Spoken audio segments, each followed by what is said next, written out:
안녕하세요. 제 아름다운 선물입니다. 오늘은 우리가 정말 알아야 할 고전 김만중의 구운몽을 낭독해 드리겠습니다. 현암사에서 편했고 국문학자인 김선아님이 옮기셨습니다. 아쉽게도 본 책의 10% 분량만 낭독이 허락되어 전권을 낭독해 드리지 못하는 점 양해 바랍니다. 먼저 구운몽을 다시 펴내며 라는 머릿말에서 작품 소개를 발췌해서 읽어드릴게요. 구운몽은 조선 인조 숙종 때의 문신 서포 김만중이 지은 소설이다. 서포는 본관은 광산, 예학의 대가인 사계 김장생의 증손이며 숙종의 첫 왕비인 인경왕후의 숙부이다. 병자호란 때 아버지 익겸이 강화에서 순절한 후에 유복자로 태어났는데 당시 어머니는 22살이었고 형 만기는 5살이었다. 그들은 어머니를 따라 외가에 들어가 살았으나 외조 부모 사후로는 생활이 어려워져서 어머니가 바느질 품을 팔아 생활을 이끌어 나갔다.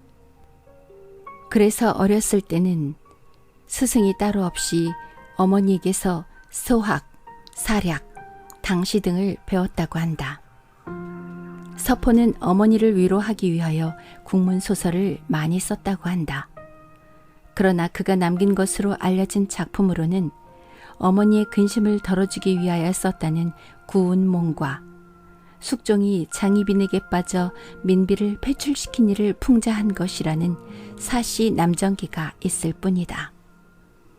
춘향전이 서민의 이야기를 그렸다면 구운몽은 양반 귀족의 삶과 꿈을 그린 소설로서 춘향전과 쌍벽을 이루는 대표적인 우리 고전 소설이다. 구운몽의 주인공 성진은 육관대사의 제자였으나 팔선녀와 희롱한 죄로 인간 세상에 유배되어 양소유라는 인물로 태어난다. 미약한 집안의 외아들로 태어나 10살 때 아버지가 신선이 되어 가신 후 홀어머니를 의지하고 자란다.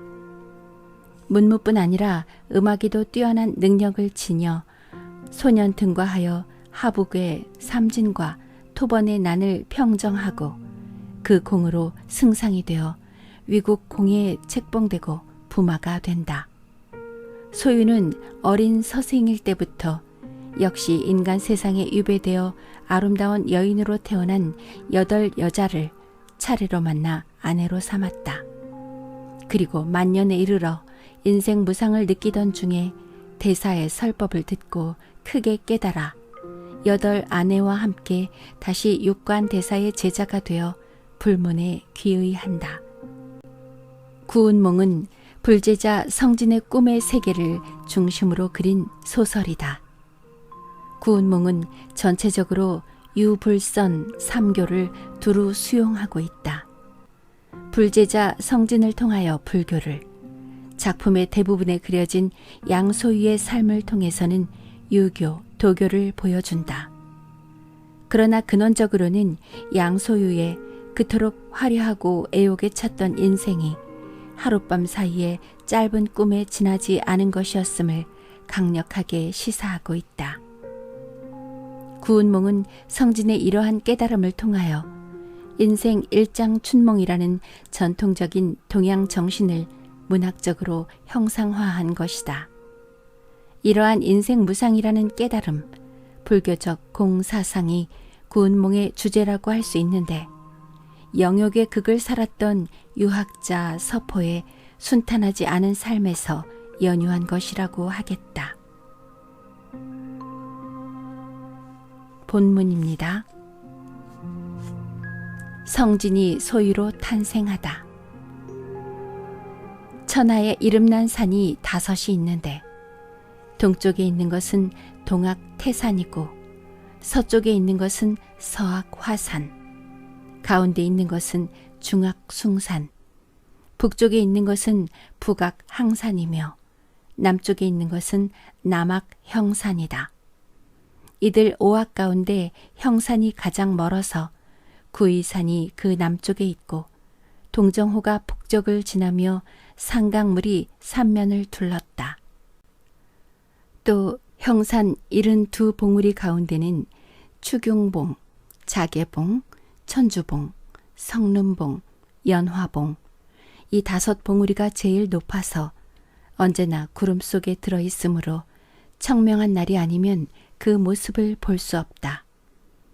옛날에 우임금이 홍수를 다스린 후에 형산에 올라 비를 세워 공덕을 기록하였는데 하늘 글과 훌륭한 글씨가 오랜 세월이 지났는데도 아직까지 뚜렷하게 남아있다.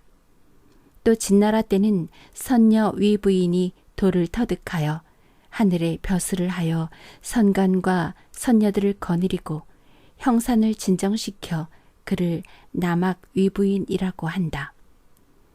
이와 같이 형산에는 예부터 신령스러운 자취와 기이한 일이 아주 많아서 이루 다 기록할 수가 없다. 당나라 때에 서역의 한 중이 천축국에서 중국으로 들어와 빼어난 형산을 사랑하여 연화봉 아래에 풀로 작은 암자를 짓고 대승의 불법을 강론하여 사람들을 가르치고 귀신을 제압하였다. 교화가 크게 행하여지자 사람들은 모두 산부처가 세상에 났다고 하면서 부유한 사람은 재물을 내고 가난한 사람은 힘을 들여 큰 절을 지어 절문은 동정호 뜰에 열리고 법당 기둥은 적사호에 박히며 5월의 찬바람은 부처의 뼈에 차고 하루 6대 하늘의 음악은 향로에 조어야 하니 연화봉 도장이 거룩하게 남방의 으뜸이 되었다. 이 절의 대사는 언제나 금강경 한 권을 지니고 있어서 모두 유겨화상 혹은 육관대사라고 불렀다. 대사의 문화에는 수백 명의 제자가 있는데 그 가운데 계율을 지키는 수행이 훌륭하고 신통함을 얻은 사람이 30여 명이었다. 특히 성진이라는 젊은 제자는 눈같이 하얀 얼굴과 가을 물같이 밝은 정신으로 나이 20에 삼장 경문을 통달하였다. 게다가 총명함과 지혜로움이 무리 가운데 아주 뛰어나 대사가 매우 소중히 여기며 언제나 불도를 전할 큰 그릇으로 기대하였다. 대사가 제자들에게 불법을 강론할 때면 항상 동정 용왕이 백의 노인이 되어 설법하는 자리에 나와 불경을 들었다. 어느 날 대사가 여러 제자에게 말하였다. 동정 용왕이 여러 번 와서 불경을 들었는데도 내가 아직 답례하지 못하였도다. 나는 늙고 병들어 절을 나가지 않은 지 10여 년이다. 지금 내 몸이 절 밖으로 가벼이 움직이지 못할 터이니 너희 가운데 누가 나를 대신하여 용궁에 들어가 감사를 전할꼬. 성진이 가기를 청하자 대사가 기꺼이 허락하였다. 성진이 가사를 가다듬어 걸치고 지팡이를 끌고 동정호를 향하여 떠났다. 성진이 나간 후에 문 지키는 군사가 대사에게 여쭈었다. 남악 위부인 마마가 시녀 8불 보내어 문 앞에 이르렀나이다. 들어오라. 대사가 말하자 팔선녀가 차례로 들어와 대사가 앉은 자리를 3번 돌며 신선의 꽃을 뿌린 다음 무릎을 꿇고 위부인의 말을 전하였다. 대사께서는 산 서쪽에 계시고 나는 동쪽에 있어 거처와 음식이 서로 접하였는데도 하찮은 일들이 번잡하여 대사의 맑은 말씀을 듣지 못하나이다. 이제 계집종 8을 보내어 대사의 안부를 묻고 아울러 하늘꽃과 신선의 과실과 칠보와 문이 놓은 비단으로 보잘것없는 정을 표하나이다. 팔선녀가 말을 마치고 각각 가지고 온 것을 받들어 대사에게 올리니 대사가 손수 받아 곁에 시중드는 사람에게 주어 부처께 공양하게 하고 나서 합장하여 살해하였다. 노승이 무슨 공덕이 있기에 신선의 기억하심을 받으리요. 그리고 팔선녀를 대접하여 보냈다. 팔선녀는 절문을 걸어 나오며 서로 의논하였다. 남아 경사는 물줄기 하나, 언덕 하나도 우리 것이 아닌 것이 없는데 이 대사가 도장을 연 후로는 경계가 아주 나뉘어 연화봉 경계를 지척에 두고도 보지 못하였도다. 다행히 지금 마마의 명으로 이곳에 와서 햇빛이 아직 저물지 않았으니 연화봉 위에 옷자락을 떨치고 폭포수에 화관끈을 씻으며 글도 읊읍시다. 그런 뒤에 돌아가 궁중 자매들에게 이 좋은 놀이를 자랑한다면 즐겁지 아니하리요? 그 말이 아주 좋도다. 모두 찬성하고 천천히 연화봉 꼭대기로 걸어 올라가 폭포의 근원을 굽어보고 다시 물줄기를 따라 내려가 돌다리에 이르렀다. 이때는 바로 춘3월, 온갖 꽃이 골짜기에 가득하여 붉은 안개가 끼인 듯하고 날짐승들의 지저귀는 소리는 생황을 연주하는 듯하여 봄 기운이 사람의 마음을 느긋이 풀어지게 하였다. 팔선녀가 다리 위에 앉아 아래로 물을 굽어보니 여러 골짜기의 물이 다리 아래로 모여 넓게 맑은 못이 되어 마치 광릉에서 난 보배로운 거울을 새로 닦은 듯 차고 맑았다. 그리고 물 위에 떨어진 팔선녀 자기들의 푸른 눈썹과 붉은 단장이 마치 화가 주방이 그린 한 폭의 미인도와 같았다. 팔선녀는 그 그림자를 즐기며 스스로를 사랑하여 차마 떠나지 못하고 산속에 해가 저물어 가는 것도 깨닫지 못하였다. 이 무렵 성진은 동정호에 이르러 물결을 열고 용궁으로 들어갔다. 용왕은 크게 기뻐하며 몸소 용궁 문 밖으로 나와 성진을 맞이하여 윗자리에 앉히고 진귀한 음식을 고루 갖춰 잔치를 베풀어 대접하며 손수 잔을 잡아 권하였다. 술은 마음을 흐리게 하는 광약이니 불가의 큰 경계이오이다. 감히 계율을 깨지 못하겠나이다. 성진이 사양하였으나 용왕이 다시 권하였다. 부처의 5가지 계율에서 술을 경계한 것을 내 어찌 모르리이까. 그러나 용궁 안에서 쓰는 술은 인간 세상의 술과 달라서 사람의 기운을 화창하게 할 뿐 마음을 상하게 하거나 어지럽히지 아니하나이다. 성진은 용왕이 억지로 권하는 것을 거절하지 못하고 3잔을 연이어 마신 뒤에 용왕께 하직하고 바람을 타고 연화봉으로 돌아왔다. 산 아래에 이르자 성진은 술기운 때문에 낯이 달아올랐다. 낯이 붉으면 스승이 이상하게 여겨 꾸짖으리라 생각하고 곧 시냇가로 가서 웃옷을 벗어놓고 2 손으로 물을 움켜 얼굴을 씻었다. 그러자 문득 기이한 냄새가 코를 거슬렀다. 향로 기운도 아니요 화초 향내도 아닌데 냄새가 사람의 골수에 사무쳐 정신이 몹시 흔들려 뭐라 말할 수가 없었다. 성진은 이 물 상류에 무슨 꽃이 피었기에 이런 기이한 향이 물에서 풍길까 생각하고 의복을 가다듬어 입고 물을 따라 내려오다가 그때까지도 돌다리 위에 앉아 이야기를 나누던 팔선녀와 마주쳤다. 성진이 지팡이를 놓고 예를 표하며 말하였다. 보살님들, 저는 연화도장 육관대사의 제자이온데 스승의 명을 받아 산 아래 내려갔다가 절로 돌아가는 길이오이다. 돌다리가 몹시 좁은데 보살님들이 앉아있어 남자가 다닐 길과 여자가 다닐 길을 분간할 수 없사오이다. 잠깐 보살님들의 연꽃같이 아리따운 발걸음을 움직여 길을 빌리고자 하나이다. 팔선녀가 인사를 받으며 말하였다. 우리는 위부인 마마의 시녀들이 온대. 부인의 명을 받아 대사께 문안하고 돌아가는 길이오이다. 들으니 남자는 왼쪽 길로 가고 부녀자는 오른쪽 길로 간다 하더이다.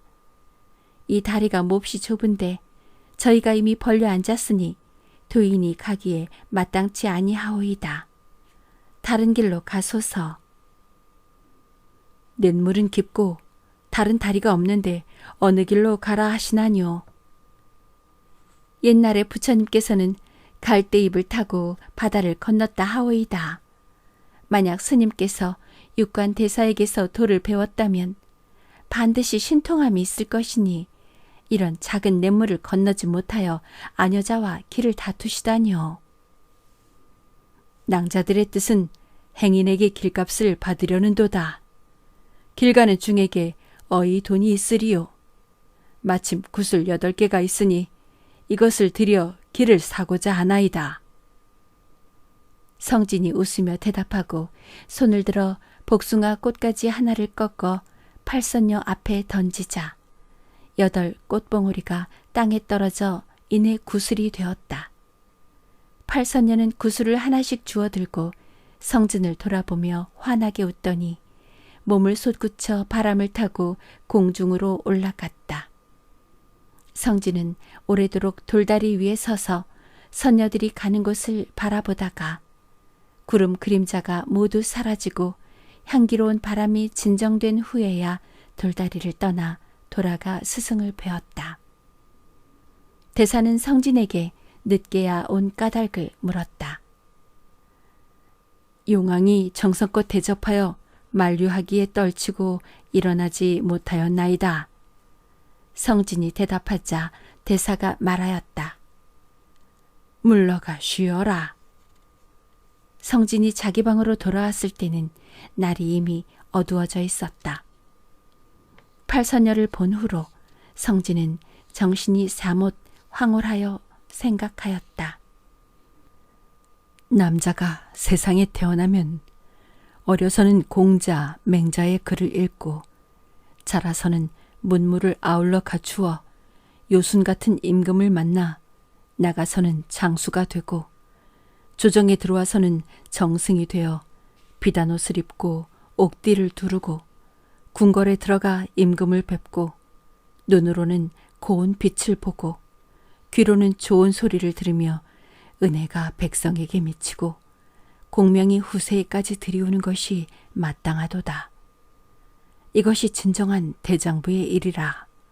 그런데 우리 불가의 길은 오직 밥 한 그릇에 물 한 병, 그리고 경문 2어 건과 염주 108개 뿐이니 도덕이 높고 아름답기는 하나 몹시 적막하도다. 밤이 깊도록 이리저리 생각하는데 눈앞에 문득 팔선녀가 보이더니 놀라 다시 보자 이내 사라져버렸다. 성진이 속으로 뉘우쳐 부처의 공부는 뜻을 바르게 하는 것이 으뜸이라. 내가 출가한 지 10년에 일찍이 반점이나마 계율을 어기거나 구차한 마음을 먹은 적이 없는데 이제 이렇듯 생각을 잘못한다면 나의 앞길에 해롭지 아니하리요. 이렇게 생각하며 향로에 향을 다시 피우고 의연히 부들 방석에 앉아 정신을 가다듬고 염주를 고르며 일천 부처를 생각하였다. 그때 문득 창밖에서 동자가 부르는 소리가 들렸다. 사형은 잠들었나이까? 스승께서 부르시나이다. 성진이 놀라며 깊은 밤에 부르시니 반드시 까닭이 있다 생각하고 동자와 함께 대사의 처소로 나아갔다. 대사는 촛불을 낱같이 밝히고 제자들을 다 모아놓고 있다가 성진이 들어서자 큰 소리로 꾸짖었다. 성진아, 내 죄를 아느냐? 성진이 크게 놀라 섬돌 아래로 내려가 무릎을 꿇고 여쭈었다. 제가 스승을 섬긴 지 10년이 되었으나 한마디도 불순한 적이 없사오니 참으로 어리석고 어두워 지은 죄를 알지 못하겠나이다. 대사가 다시 꾸짖었다. 중의 공부에는 3가지 지켜야 할 행실이 있으니 몸과 말씀과 뜻이라. 내가 용궁에 가서 술에 취하고 돌다리에서 여자를 만나 말을 주고받고 꽃을 던져 장난친 후에 돌아와서도 여전히 미색을 간절히 생각하며 세상 부귀를 흠모하고 불가의 적막함을 실증내었으니 이것은 3가지 행실을 한꺼번에 무너뜨린 것이라. 그 죄가 참으로 크니 이제 여기 머물지 못하리라. 성진은 머리를 조아리고 울며 다시 아뢰었다. 스승님, 저에게 정말 죄 있사오나 술에 대한 계율을 깨뜨림은 주인이 억지로 권하기에 마지 못하였던 것이요. 선녀와 말을 주고받은 것은 길을 빌리기 위함이었사오니 특별히 부정한 말을 한 것 없나이다. 방으로 돌아온 후 한때 마음을 잡지 못하였으나 마침내 스스로 뉘우쳐 뜻을 바로 잡았나이다. 그리고 저에게 죄가 있으면 종아리 쳐 가르치실 것이오늘 어찌 차마 내치려 하시나이까. 스승을 부모같이 우러러 12살의 부모를 버리고 스승을 따라 머리를 깎았으니 연화 도장이 곧 저의 집이오이다. 이곳을 버리고 어디로 가라 하시나이까. 내가 가려 하기 때문에 가라 하는 것이라. 만일 내가 있고자 한다면 누가 가라 할 수 있으며 또 어디로 가리요. 하지만 내가 가고 싶어 하는 곳이 곧 네가 갈 곳이니라. 대사는 말을 마치고 크게 소리쳐 불렀다. 황건 역사는 어디 있는가? 그러자 갑자기 공중에서 신병의 장수가 내려와 대사의 명령을 기다렸다. 이 죄인을 데리고 지옥 풍도에 가서 내어주고 오너라. 성진이 이 말을 듣고 눈물을 비오듯 흘리고 머리를 수없이 땅에 두드리며 여쭈었다.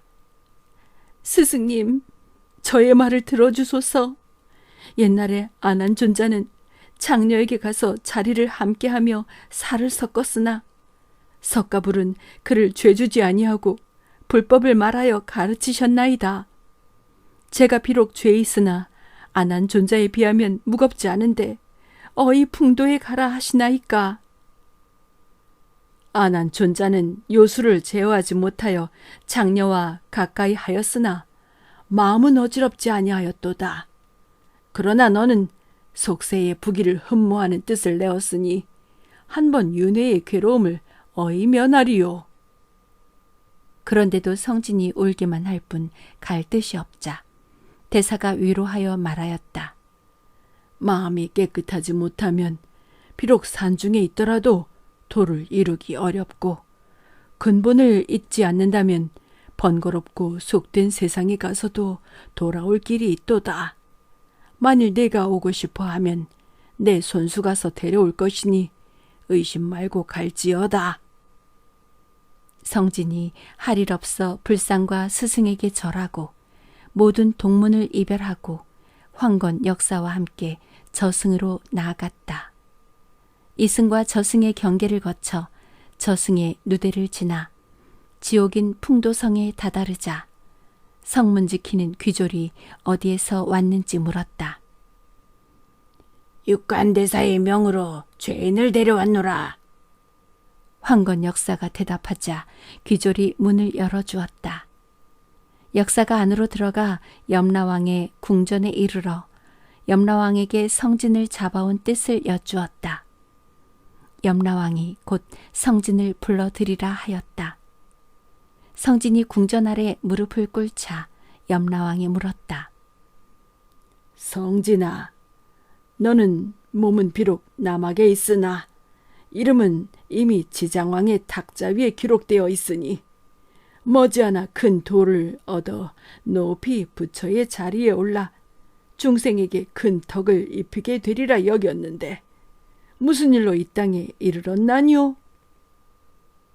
성진이 몹시 부끄러워하면서 염라왕께 여쭈었다. 제가 함부로 행동하여 길에서 남악 선녀들을 만나보고 마음에 거리낌이 있었나이다. 그리하여 스승께 죄를 얻어 대왕의 명을 기다리나이다. 성진의 말을 듣고 염라왕이 측근들을 시켜 지장왕에게 말씀을 올리도록 하였다. 남악 육관대사가 제자 성진을 보내어 지옥의 법으로 벌하라 하나 다른 죄인들과 다르기에 위에 묻나이다. 그러자 지장왕이 대답하였다. 수행하는 사람이 오가는 것은 자기 마음대로 할 터인데 어이 구태여 물으리요. 염라왕이 막 성진의 죄를 결정하려는데 귀졸 두엇이 들어와 여쭈었다. 황건 역사가 또 육관대사의 명으로 8 죄인을 거느리고 왔나이다. 이 말을 듣고 성진 크게 놀랐다. 염라왕이 말하였다. 죄인들을 불러들여라. 그러자 남악 선녀 8이 들어와 무릎을 꿇었다. 남악 선녀들아, 선가인은 무궁한 경계가 있고 쾌락도 있거늘 어이하여 이곳에 이르렀나니요? 염라왕의 물음에 팔선녀가 부끄러움을 머금고 대답하였다. 저희가 위부인의 명을 받아 육관 대사께 문안하러 갔다가 길에서 젊은 스님을 만나 말을 주고받은 일이 있나이다. 그런데 대사께서는 저희가 부처의 깨끗한 땅을 더럽혔다 하여 저희 관청에 저희의 죄상을 말하고 저희를 잡아 이리로 보냈나이다. 저희 인생의 잘됨 잘못됨이나 즐거움 괴로움이 오직 대왕의 손에 있사오니 대자 대비하사 저희가 좋은 땅에 환생하도록 하여 주소서. 염라왕이 사자 9을 불러 각각 비밀리에 지시하자 갑자기 궁전 앞에 큰 바람이 일어나더니 사람들을 모두 공중으로 불어올려 사방팔방으로 흩어지게 하였다. 성진도 사자를 따라 이리저리 바람에 나부끼다가 한 곳에 이르자 문득 바람이 멎으며 발이 땅에 닿았다. 정신을 차리고 눈을 들어보니 푸른 산이 사방에 둘러있고 시냇물이 굽이져 흐르는데 대나무 울타리와 초가집 연화문채가 숲을 사이로 보였다. 사자가 성진을 인도하여 한 집 앞에 이르더니 성진을 문 밖에 서 있으라 하고 안으로 들어갔다. 그때 성진에게 이웃집 사람들의 말소리가 들렸다. 양처사 부부가 나이 50에 처음으로 잉타였으니 인간 세상에 드문 일이라 해산을 시작한 지 벌써 오래인데 아직 아이 울음소리가 없으니 염려스럽도다. 성진은 그 아이가 곧 자기를 일컫는 말 같아서 자기가 양처사의 자식으로 태어날 것임을 짐작하고 생각하였다. 나는 이미 인간 세상에 환생하였도다. 그러나 분명 정신만 왔을 것이고 육신은 연화봉에서 태워졌으리라. 내 나이 아직 젊어 제자를 거느리지 못하였으니 누가 나의 사리를 거두었으리요. 성진은 매우 처량하고 슬퍼졌다. 그때 사자가 나와서 손짓하여 부르며 말하였다. 이 땅은 대당국 회남도 수지연이라는 곳이고 이 집은 양처사의 집이다. 처사는 너희 아버지이고 처사의 아내 유씨는 너의 어머니이니 빨리 들어와 좋은 때를 잃지 말라. 성진이 집 안으로 들어가 보니 한 처사가 갈포 2건의 거친 배옷차림으로 약탕관을 곁에 놓고 대청마루에 앉아 있었다. 향내가 코에 들어오는데 방 안에서는 은은히 여인의 신음소리가 들렸다. 사자가 어서 방으로 들라고 재촉하였다. 성진이 미심쩍어 머뭇거리고 있으려니 사자가 성진을 뒤에서 세게 밀쳤다. 순간 성진은 공중에서 아래로 엎어져 내리며 정신이 아득하고 천지가 뒤집히는 듯하였다. 나 살려! 나 살려! 성진이 놀라 소리쳤으나 말을 이루어내지 못하고 다만 아기 울음소리를 낼 뿐이었다. 산파가 축하하며 말하였다. 아기 울음소리가 크니 어린 장부로소이다. 뒤이어 곧 처사가 약 보시기를 들고 들어오더니 부부가 함께 크게 기뻐하였다. 이후로 성진은 배고프면 울고 울면 부인이 젖을 먹였다. 처음 얼마 동안은 마음속에 남학 연화봉을 잊지 않고 있었으나 점점 자라 부모의 은혜로운 사랑을 알게 되면서부터는 전생의 일은 아득히 잊어버리게 되었다. 처사는 아이의 골격이 맑게 빼어난 것을 보고 머리를 쓰다듬으며 말하였다. 이 아이는 분명 하늘 사람으로 인간 세상에 귀양 왔도다. 그리하여 아이의 이름을 소유라 짓고 자를 천리라고 하였다. 인간 세상의 세월은 물 흐르듯 하여 어느덧 소유의 나이 10살이 되었다. 얼굴은 옥을 깎아놓은 듯하고 눈은 새벽별 같으며 도량이 크고 지혜가 남보다 뛰어났다. 어느 날 처사가 부인에게 말하였다. 나는 본디 세상 사람이 아니요. 그대와 함께 속세의 인연이 있기에 오래도록 이 땅에 머물러 왔던 것이요. 전부터 복례산 선인들이 자주 편지하여 돌아오라 하였으나 그대가 외로울 것을 염려하여 가지 못하였소이다. 그러나 이제 아이가 이렇듯 영특하니 그대가 길이 의지하여 말년에 부귀영화를 누릴 수 있으리이다. 나를 생각지 마오. 그러던 어느 날 여러 도사가 처사의 집에 모여 다 함께 하얀 사슴과 푸른 학을 타고 깊은 산골짜기로 들어갔다. 이후로는 이따금 공중으로 편지를 붙여올 뿐 끝내 집에는 돌아오지 않았다. 채봉과 양류사를 주고받지만 처사가 떠난 후 소유 모자는 서로 의지하며 세월을 보냈다. 2, 3년이 지난 뒤 소유는 신동으로 널리 알려져 그 고을 지방 장관이 조정에 추천하였으나 어머니를 두고 떠나기가 어려워 나아가지 않았다. 14~15살에 이르자 소유는 얼굴은 반학같이 아름답고 기상은 시인 이백같이 맑았다. 또 문장은 연허 같고 시제는 포사 같고 필법은 왕이지 같았다.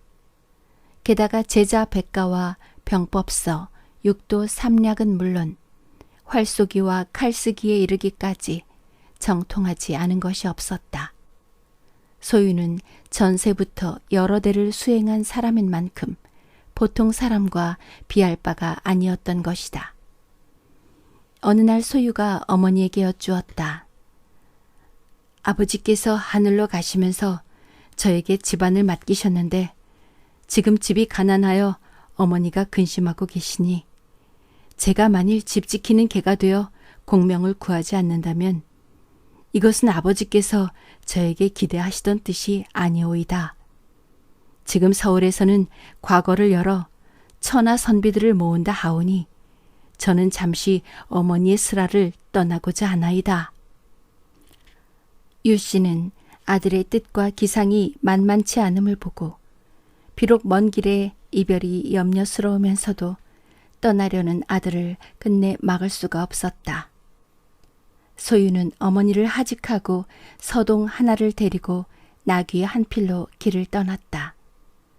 여러 날 만에 화주 화음현에 이르렀는데 이곳은 장안이 그리 멀지 않은 곳이어서 산천 풍물이 몹시 화려하였다. 과거 시험 길도 아직 많이 남아 있었기에 소유는 이름난 산수도 구경하고 고적도 물어 찾으며 하루 수십 리씩 나아가 나그네 길이 그리 적막하지 않았다. 그때 멀리 버들숲이 푸르게 우거진 사이로 예쁘게 단청한 작은 다락집 한 채가 보였다. 다락집은 매우 그윽하고 아담하였다. 소유가 말등에 올라 말채찍을 늘어뜨린 채 천천히 다가가 보니 가느다란 버들 가지들이 푸른 실을 풀어 바람에 날리는 듯 가벼이 흔들리며 길게 땅에 드리워져 있어 아주 구경할 만하였다. 소유는 우리 초 땅에도 아름다운 나무가 많지만 이런 버들은 보지 못하였도다 생각하고 양류사를 지어 읊었다. 버들이 푸르러 배 짜는 듯하니 긴 가지가 채색한 다락집에 떨쳤도다. 그대는 부지런히 심으라. 이 나무가 가장 풍요로우니라. 버들이 잠옷 푸르고 푸르니 긴 가지가 비단 기둥에 떨쳤도다. 그대는 부질없이 꺾지 말라. 이 나무가 가장 다정하니라.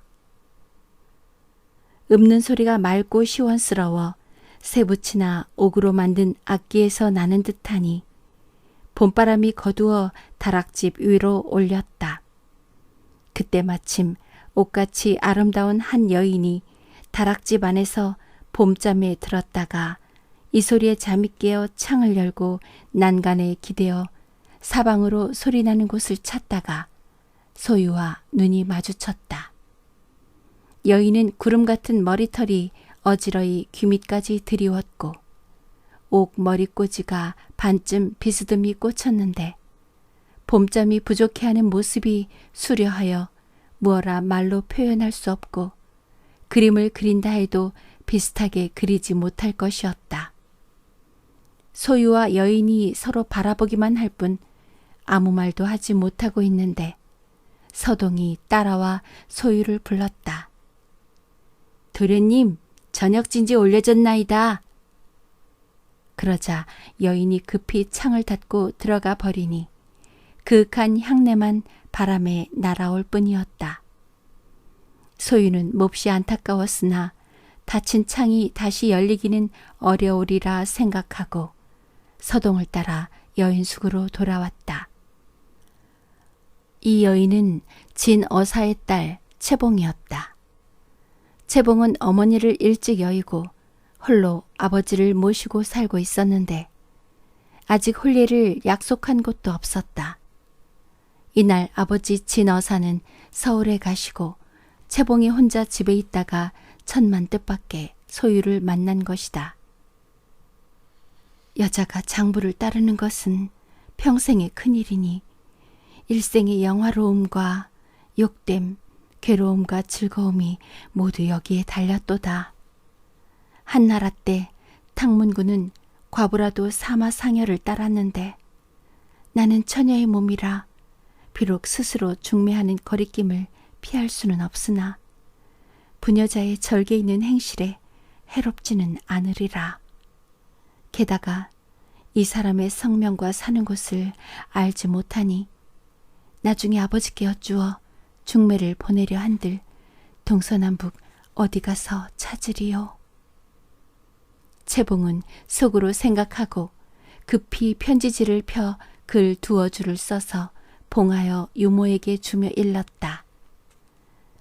이것을 가지고 앞 여인숙으로 가서 아까 나귀 타고 우리 집 다락 아래에 와서 양류사를 읊던 선비를 찾아 전하고 내가 인연을 맺어 일생을 의탁하려 한다는 것을 알려주오. 이것은 내 평생이 걸린 큰일이니 조심하고 허수이 하지 마오. 이 선비의 얼굴이 옷같이 아름다워서 무리 속에 뒤섞이지 않을 것이니 부디 직접 만나서 이 편지를 전해주오. 유모가 물었다. 아가씨의 명대로 받들겠으나 뒷날 어른께서 물으시면 무엇이라 하리이까. 이것은 내가 감당할 것이니 유모는 염려 마오. 유모가 나가다가 도로 들어와 물었다. 만일 선비가 이미 아내를 맞았거나 정혼한 곳이 있으면 어찌하리이까. 채봉은 한동안 깊이 생각하다가 다시 말하였다. 불행히도 아내를 맞았다면 나는 남의 둘째 되기를 꺼리지 아니하리라. 그러나 이 사람이 나이가 몹시 젊어 보이니 아마도 아직 아내는 없으리라. 유모는 여인숙으로 가서 양류사 읍던 선비를 찾았다. 그때 마침 소유가 문 밖에 나섰다가 나이 많은 낯선 부인이 자기를 찾는 것을 보고 물었다. 양류사 지은 사람은 나요. 무슨 일로 찾소이까? 유모는 소유의 얼굴을 보자 다시 의심하지 않고 말하였다. 여기는 말할 만한 곳이 아니오이다. 소유는 유모를 자기가 머무는 방으로 안내하여 앉히고 찾아온 뜻을 물었다. 그러자 유모가 되물었다. 선비는 어디에 가서 양류사를 읊으셨나이까? 나는 먼 곳에 사는 사람이요. 처음으로 황제가 다스리는 땅에 와서 두루 풍경을 구경하였는데 큰 길 북쪽 다락집 앞에 수양버들 숲이 몹시 아름답기에 우연히 그를 읊었소이다. 어찌하여 그것을 묻소이까? 선비는 그때 누구를 보셨나이까? 다행히도 마침 선녀가 다락집 위에 내려온 때를 만났으니 그 고운 빛이 아직 눈에 남아있고 기이한 향내가 옷에 품겨 있소이다. 이제 바로 이르겠나이다. 그 집은 진어사댁이고 그 여자는 우리 집 아가씨이오이다. 우리 아가씨는 영특하고 총명하며 사람을 알아보는 밝은 식견이 있는데 선비를 한번 보고는 문득 일생을 의탁하고자 하시나이다. 그러나 어르신께서 지금 서울에 가 계시니 명을 기다리노라면 선비가 이미 이곳을 떠날 것이고 그리 되면 큰 바다에 뜬 부평초를 어디 가서 찾으리까. 이러므로 우리 아가씨가 평생의 큰일을 위하여 부끄러움을 무릅쓰고 선비의 성명과 관양을 묻고 혼인 여부를 알아오도록 이 늙은이를 보내셨나이다. 이 말을 듣고 소유가 얼굴에 기쁜 빛을 가득 띠고 말하였다. 나의 성명은 양소유요. 초땅 사람이라. 나이가 아직 어려 혼인은 하지 아니하였소. 아가씨의 맑은 눈으로 돌아보심을 받으니 평생 이 은덕을 어이 잊으리요. 나는 고향집에 노모가 계시니 혼인의 예는 양가 부모께 여쭙고 나서 행하겠지만 혼인 언약은 지금 한마디 말로 정하리라. 화사는 길이 푸르고 위수는 끊임없이 흐르도다. 유모도 소매에서 작게 봉한 종이를 꺼내어 소유에게 주었다. 떼어보니 양류사 한 수가 적혀 있었다. 다락집 앞에 버들을 심었으니 낭군의 말을 메어 머물게 하려 함이라. 그런데 어찌하여 꺾어 채를 만들어 재촉하여 장대길로 내려가는가. 다 읽고 나서 소유는 옛날에 시 잘하던 왕우승 최악사라도 이보다 낫지는 못하리라 하고 글이 청신하고 글귀가 완성된 것에 크게 탄복하여 칭찬하며 즉시 편지지를 펼쳐 다시 시 한 수를 지어 유모에게 주었다. 버들이 1000만 가지나 되는데 가지마다 애틋한 마음이 맺혔도다. 바라건대 달 아래 노끈을 만들어 봄 소식을 전하려 하노라. 유모가 받아 몸에 간직하고 여인 숙문을 나서려 하자 소유가 다시 불러 일렀다. 아가씨는 진땅 사람이고 나는 초땅 사람이니 한 번 헤어지면 산천이 끝없이 뻗어 있어 소식이 통하기 어렵고 또한 오늘같이 이런 어진 중매도 없을 것이니 내 마음이 믿고 의지할 곳이 없소이다. 오늘 밤 달빛을 타고 아가씨의 얼굴을 볼 수 없을까 하오. 아가씨의 시에도 이러한 뜻이 있으니 가서 여쭈어 주오. 유모가 가더니 즉시 다시 와서 회답하였다. 우리 아가씨가 선비의 회답을 보고 몹시 감격하시더이다. 달 아래에서 만나고 싶다는 말을 전하자 혼인 전에 남녀가 서로 보는 것은 예가 아닌 줄 알지만 그 사람에게 의탁하려 하면서 어이 그 뜻을 따르지 아니하리요. 그러나 밤에 서로 만나면 사람들의 의심이 있을 것이고 또 아버지가 들으셔도 더욱 그릇되게 여기실 터이니 밝은 날 중앙마루에서 잠깐 보고 언약을 정하사이다 하셨나이다. 아가씨의 밝은 소견과 정겨운 뜻은 내가 미칠 바 아니로소이다. 소유는 유모가 전하는 말에 감탄하며 유모에게 잊지 말도록 거듭 당부하여 보냈다. 여기까지 낭독해 드리겠습니다. 감사합니다.